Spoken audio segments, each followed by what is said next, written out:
All right, well, hello everybody and welcome. Hanging out, I got Elon and Ian Dahl with our Starlink team. Figured we'd check in. It's been typical SpaceX year. Launched a brand new vehicle, acquired XAI, now SpaceX AI, announced a Terra-sized chip building project, and so... Yeah, never a dull moment. Yeah, never a dull moment, typical year. And so let's kind of wanted to connect some of the dots on how this all feeds into making life multiplanetary, starting to climb up the Kardashev scale, maybe show off some cool new AI stat stuff. Let's kind of start galaxy sized and bring people in with the Kardashev scale. What's the big picture? What's the big picture? What is the Kardashev scale? Like, how do you decide what progress the civilization has made? That's the most objective metric that any alien species, say, visiting us, would calibrate how much progress we've made as a civilization. And one of the most objective ways to do that is the amount of power that any given civilization has been able to harness. There was a Russian physicist, actually, I think by the name of Kardashev, who thought about this, and I think it's a good way to characterize it, which is you can assess how well a civilization is harnessing the power available on the planet. That's type 1. And then type 2 would be how much of the star's power are you harnessing? And then type 3 would be how much of the galaxy's power are you harnessing? These are very objective and measurable numbers. So right now we're very low on the Kardashev 1 scale. Like if you say, like, what proportion of our planet's power are we harnessing? It's a very, very tiny number. And basically we're harnessing almost nothing of our star's power. So the sun is truly an immense thing. It is difficult with words to characterize just how immense the sun is, but this gives you sort of a sense of scale. Yeah, it's a big difficulty jump going from level 1 to level 2. Very big difficulty jump, yes. And level 3, and we don't even know how to do level 3, really. We'll get there. Yeah, exactly. AI will figure it out, I suppose. One way to appreciate the size of the sun is to think about how heavy is the sun compared to all the rest of the mass in the solar system. So the sun is about 99.86% of all mass in the solar system. It's everything, and then of the remaining 0.14%, most of that is Jupiter, one planet. So we're still lightweight. Yes. The entire mass of Earth is in the tiny miscellaneous category. Earth is a tiny dust mote compared to the sun. Well, but how much energy are we talking? Like, coming from the sun, especially compared to what we're using here on Earth? Because it feels like... Yeah. The incident solar energy on the cross-section of the Earth is roughly a half billionth of the sun's power output. And the vast majority of that we cannot use because 70% of Earth is water. Yeah. Technically, our planet should be called water because it is 70% water, and I think an alien civilization visiting us would be like, why are they calling it Earth when it is mostly water? We're the Greenland's not green of the solar system. Yeah, a bunch of exactly. Even we're 70% water, and then of the 30% that's land, a bunch of it is Antarctica or Siberia type of thing, very northern Canada type of thing. Very difficult to not places people typically want to live, and you're not going to get a lot of solar power at the poles. So the actual usable area of land where you can get solar power is quite small. Anyway, in order to ascend the Kardashev scale, or in order to get to any meaningful percentage of the sun's energy harnessed, you have to go to space. If you wanted to get to, say, a millionth of the power output of the sun, you would have to increase civilizational energy harnessed by much more than 1 million. So we currently use much less than 1/trillionth of the power output of the sun. And 1 trillion is 1 million times 1 million. So basically we're basically practically nowhere on the sort of the Kardashev 2 scale, practically nowhere. So on Kardashev scale, we're still non-existent. We're not non-existent. registered. We're not registering. Not even a microsol. Yeah, No. And so to actually... One microsol would be an epic achievement relative to where we are right now. Something to aspire to. Yeah, that's our goal. And this is, I think, both simultaneously an incredibly adventurous goal relative to where we are, and yet not particularly adventurous as a percentage of the sun's energy to try to achieve power harness being 1/1,000,000th of what the sun outputs. And so to actually start A microsol. Yeah. to actually start getting there, though, we're not just going to throw solar arrays in space, try to soak up a bunch of the sun. Like, there has to be a need. Like, you want to go up there and do something meaningful. And obviously, until this point in human history, like, there hasn't really been a need. What has changed to make us think that, like, maybe now's the time to start trying to notch a percentage point or two? I mean, getting to 1% of the sun's energy. Maybe not a percent. Let's go, like, we'll move the decimal point back So a you're couple of an spots. extremely kick-ass civilization if you get to Yeah. 1% of the sun's energy. And I'm like, wow, that civilization is going to be vastly more powerful than us, to say the least. Yeah. So in order to start to make some progress on the Kardashev scale, we need to launch satellites to orbit Earth and capture solar power. And that avoids the need to build massive power plants on Earth and deal with cooling, because cooling is actually much easier in space than it is on Earth. You can just radiate to the vacuum. And so what we're proposing here and what we intend to do is to try to climb the Kardashev scale to, be kind of like a respectable civilization. So when the aliens, hopefully there are aliens out there, and they maybe finally decide to talk to us, where we have some respectable amount of the sun's energy being used. Yeah. That's not like totally pathetic, which is the current situation. And so before we start sending data centers, sending all of this to space, there are some limiting factors that we got to get there that would traditionally make it so, like, this is almost impossible. Yeah, what does it take to scale? Yeah. So things it takes to scale are you need to have a large mass to orbit capability, which is what Starship will give us. That large mass, so you ultimately need to send millions of tons to orbit and beyond, and you need the power associated with that. So if you want to put 100 gigawatts or ultimately a terawatt into space from Earth, you will at some point need a terawatt of solar.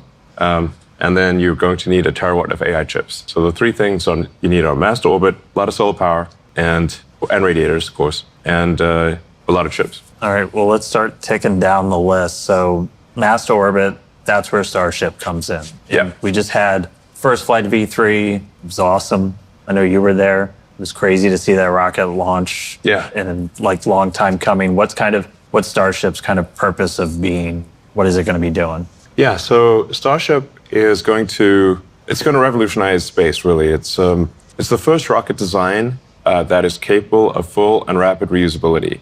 Now, reusability is the fundamental breakthrough that is necessary to make life multiplanetary, as well as to ascend the Kardashev scale. You simply cannot ascend the Kardashev scale unless you have a reusable spacecraft, and you cannot extend life to the moon, to Mars, and to the rest of the solar system without a reusable rocket. The cost is simply prohibitive. You can't make enough rockets unless you can refly them. Just like any other mode of transport, you can imagine that if we had to throw away airplanes every time we flew, flying would be far too expensive, and basically no one would be flying airplanes. You're doing a whole lot more driving. Rapid Yes. reusability. Yes. Every mode of transport is reusable, without which is simply not viable as a transport system. So cars, planes, boats, horses, bicycles are all obviously reusable. Yeah. With rockets, it's much harder to make a rocket reusable because Earth has a deep gravity well and a thick atmosphere. And these make it just barely possible to achieve reusability with a rocket. And there have been many prior attempts to create a fully reusable rocket, and most of those attempts have been abandoned partway through because they didn't think they could succeed. In order to achieve full reusability, everything's got to be perfect. The engines, the structure, the avionics, the choice of propellant. You've got to go to extreme measures for mass optimization, which is why we have the tower catch the rocket instead of putting on landing legs, which are heavy. The rocket can simply be caught by the tower. And we haven't achieved full reusability yet, but we do expect to achieve that hopefully later this year with Starship. And then you've got to achieve full reusability. You've got to go a step beyond that, which is make it rapidly reusable, such that the rocket lands, gets caught by the tower, gets put back on the launch stand, and can be flown again without any refurbishment or laborious inspection, like an aircraft. Yeah. This is incredibly difficult. This is the first time that there's ever been a rocket where that is possible. That's what makes Starship so profound. I mean, it also happens to be the largest flying object ever made, the heaviest flying object ever made, the most powerful moving object of any kind. Starship V3 is more than double the thrust of the Saturn V moon rocket. By version 4, we'll be pretty much 3 times the thrust of a Saturn V moon rocket. And we expect Starship to be flying more than once per hour down the road. One of the fun facts from Flight 12, that was actually the heaviest payload SpaceX has ever flown. And that's still just a fraction of what V3 can do. So, yes. I mean, once we're flying massive amounts really rapidly, I mean, we already fly the majority of payload to space with Falcon. Do people even really understand what mass to orbit becomes once Starship is flying? It's many orders of magnitude greater than what is the case today. So even with Falcon 9, Falcon Heavy, SpaceX delivers almost 90% of all Earth mass to orbit. I think we're somewhere between 85 and 90% right now. And then most of the remaining mass, I think, is launched by China. And then the rest of the world, including the rest of the US, is the remaining, 5 to 7%. Now, with Starship, we'll be aiming to go from somewhere around 2,500 tons a year to orbit to millions of tons per year to orbit. And to do so at a pretty short period of time. So we think probably we can get to 1 million tons to orbit per year in about 3 years, thereabouts. Starship is going to take care of the mass to orbit limiting factor. Yes. And then power generation. So first, and Ian, maybe you can help. People probably struggle to visualize a little bit when you say like data center in space, like we're not going to slap engines on a building and fly it up there. Like these actually look like pretty different.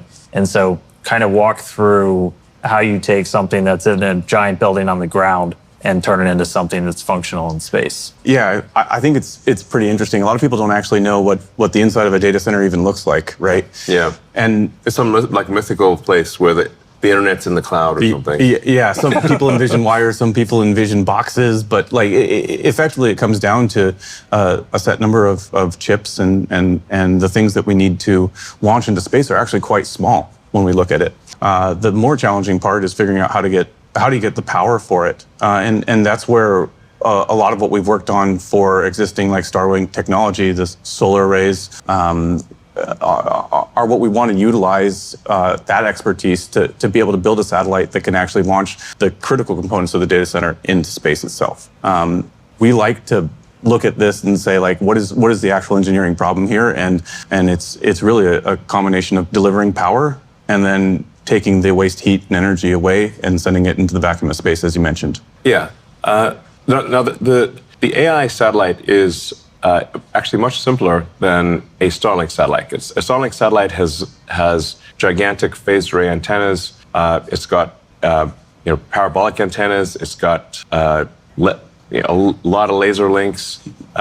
It's much more complicated than an AI satellite. An AI satellite is essentially a lot of solar cells, a radiator, and you still need some laser links, but you don't have all of the super complex antennas that you have on a Starlink satellite. So, I mean, given the two, the easier one to design for is the AI satellite. Yeah. It's just a little bit bigger. It's bigger. Just make stuff bigger, yeah. I was like, so this is our AI1, if you guys want to walk us through. Yeah, so the first thing that we're really looking at here is like, first you've got to make something compelling, right? And we thought that the right place to start is around the 150 kilowatt like peak power level. But as we look at the workloads with our experience with XAI, we get to actually see that we can also support about 120 kilowatts of average compute. There's a difference. Yeah. What we're showing here is kind of a draft version of the version 1 of the SpaceX AI satellite, the AI1, I guess you could call it. And seems like a reasonable place to start is 150 kilowatts peak power, 120 kilowatts sustained power. And to give you a sense of what does that actually look like in terms of the size of the radiators, size of the solar panels, the assumptions here are 250 watts per square meter for the solar array and about 1,400 watts per square meter for the radiators. So the radiators, these are double-sided. Radiators are radiating both sides. They're oriented knife edge to the sun, and and it's 1,400 watts per square meter is a very achievable goal. Over time, we think we can probably do above 250 watts per square meter and above 1,400 watts per square meter for the solar panels and radiators, respectively.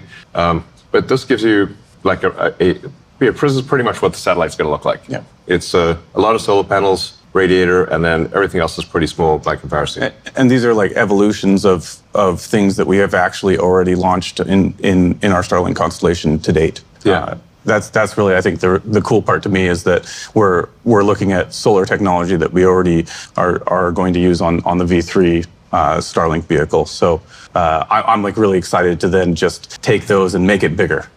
Yeah, part of what we want to convey here is that there's not some magic that's necessary that doesn't exist for the AI satellites. As Ian said, a lot of this is technology we've already made for the Starlink V3 satellites. So we basically don't think this is a super hard problem compared to things we already do. There would also be probably something on the order of a terabit of connectivity, of laser link connectivity from the satellite. The 150 kilowatt peak power level roughly matches what, say, an NVIDIA GB300 rack would do. So if you've got a GB300 with 72 GPUs, its peak power, I think, is around 140 kilowatts. But it's almost impossible to get it to be at that peak power. A more reasonable operating envelope would be around 120 kilowatts average power. But it can peak up to 150. So it's basically, think of it as a rack of compute in space. And then you can connect these racks of compute to either each other via the laser links or directly to the Starlink constellation. Yes. So you can close the link with the Starlink constellation, and then Starlink can then send that data to the ground using the existing Ka and Ku antennas on the vehicle. It also has laser links to the ground as well. So, and this would not be at a particularly high latency. We're talking about maybe being around 600 to 800 kilometers above the Earth, and light travels 300 kilometers per millisecond. So it's about 3 milliseconds away. Yeah. Basically, it's not very far. Won't worry about that too much then. It's not. Sometimes people think there's going to be some like high latency. I'm like, no, speed of light moves pretty fast. Light moves pretty fast. It's a tall one. Yeah. I think the cool thing also is the radiators themselves are about the same size as the existing solar arrays for the V3 vehicle, kind of in that realm where we're flying today. Yeah. So I mean, they got about a 70-meter wingspan. So these are fairly large. We're talking about building a lot of them and putting them up there. But you like to say like space is in the name. Like there's a lot of space up there, and so even when you're talking thousands or even up to 1 million satellites, you got plenty of room to move around up there. Yeah, space is really big. So it's not like space is going to get crowded. Space is enormous. Like if you zoom in close to the satellite, it looks big, but if you actually look at it relative to the Earth, these satellites are so tiny you can't even see them. So they're very, very tiny compared to Earth. And I mean, we have about 10,000 Starlinks in orbit right now. Yeah. We've got a pretty good idea of how to operate just really large constellations and do it safely now, right? We are the only operator that has any experience at that scale. It's a great thing that we have this background, so we know how tightly we can pack the satellites and fly them safely. That's a number one goal when we look at the constellation. We're going to be building a lot of satellites, and we're going to be building them here in Bastrop, right? So we've got this, which so we're in that building kind of in the middle, which we're sitting in that building right now. This is my first time here. The building is massive. Like you come around the corner, you see it through the trees, and you're like, oh wow. But we're about to kind of put this building to shame, aren't we? Yes, we're going to. In fact, we already have the solar manufacturing facility. It's under construction already, and then we will be building out the AI sat production building soon. So we expect to have the AI sat production, the solar production, and all of that operating at some reasonable volume by the end of next year. So if anybody wants to work on AI satellites, this is kind of going to become the hub of that. We're also, like right behind us, the machines are humming. We're still making all of our user terminals for Starlink here. Yeah. That's not going anywhere. In fact, we're turning on new production lines for new units, right? Yes. In fact, these are the new Starlink terminals, which we made in much higher volume than the current terminals. Ultimately, we think there's probably going to be a few 100 million Starlink terminals out there, and then the Starlink direct-to-cell constellation will connect directly to people's cell phones and enable high bandwidth communication directly from your phone to space. All right, we're two limiting factors down. We've got mass to orbit, got putting solar, and a few third ones chips. Yes. So at least in the beginning, we can obviously launch the chips that are already being made. So our current reference design is for NVIDIA Rubin chips, or it could be either GB300 or Rubin chips. We'll also have a reference design for TPUs, and essentially you can put any existing chips into orbit. But the current industry seems to be, it seems like it's going to, get to maybe around 100 gigawatts a year of AI compute. But that doesn't answer the question of, well, how do you get to a terawatt? That's why you need the terafab. Always looking a step bigger. Yeah. Yeah, in order to get to the next order of magnitude, you need a gigantic chip factory. And to give you a sense of scale here, we expect that the terafab is going to be around 100 million square feet, which is 10 times the size of the Tesla Gigafactory Texas. And what, aside from just, I'm going to need Starship point to point to get from one end to the other, aside from just the size, what's going to make this unique, different from any other chip building operation on the planet? Well, I think over time, there's going to be a lot of technology evolution with the terafab, but fundamentally, it's about scale. So even if there were no fundamental technology breakthroughs, you could simply scale the existing chip-making technology with a lot of difficulty to a terawatt of chip output per year. That's, if you look at it just from the logic die standpoint, that's equivalent. That's like having 1 billion chips per year with a kilowatt per reticle. So it's a billion full reticle equivalent chips, each doing a kilowatt, and then you're going to need a lot of memory to go with that. A lot of people today even think orbital data centers were like a decade away. Yeah, I think we want to try to give people a sense of the time frame.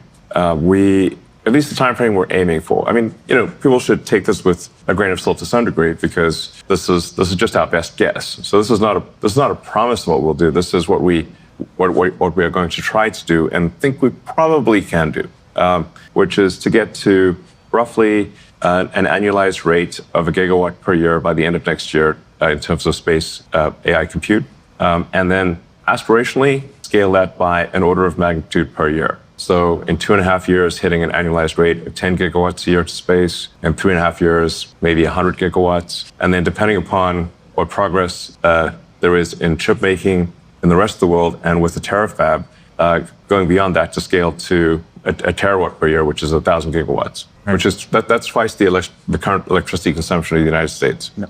I think there will be an appetite for that, but we'll see. It's a lot of satellites. I don't know what it's going to think about, but maybe do a lot of simulations or something. Yeah. So after we've, working through all the limiting factors, we've kind of topped out what we can do on Earth. What is the next step to, again, try and actually notch maybe some percentage points towards becoming Kardashev level 2? Why stop there? Yeah. Why think small? Because a terawatt actually is very small. Think small. Let's not think small. So there is, in order to get to another 3 orders of magnitude to 1,000x from a terawatt per year, the only way that we can really see that you can achieve that is on the moon with a mass driver, essentially where you do local production of photovoltaics and solar and radiators on the moon. Maybe you bring the chips from Earth, or you could conceivably make the chips on the moon. But you need most of the mass to be made on the moon, so you don't have to transport it to the moon from Earth. And then because the moon has no atmosphere and only 1/6 Earth's gravity, you can accelerate the AI satellites into deep space without a rocket. So you can basically shoot them into space using an electromagnetic gun, like a rail gun type. I mean, it's basically a linear electric motor is a way to think about it. I think we can show people.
I mean, if that doesn't get you excited for the future, I don't really know what will. I'm fired up to see a mass driver on the moon. That would be very cool. Yeah. Sci-fi future. Yeah. Yeah.